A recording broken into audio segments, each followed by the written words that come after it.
Achos dwi eisiau siarad Cymraeg yn iawn. Siarad gyda plant. I started learning Welsh because I wanted to help the children in the classroom. To speak with my grandchildren in Welsh. Recently started teaching, so hence needed to learn Welsh to be able to teach the children.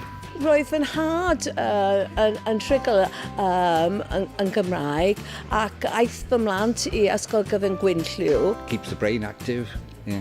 And I enjoy learning languages. Pan roeddwn yn yr ysgol, dwi ddim yn gwneud Gymraeg o gwbl. I didn't learn Welsh in school and I wished I had.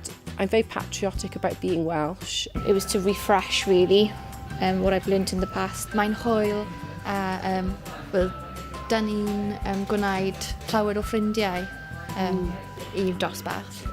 Lots of reasons.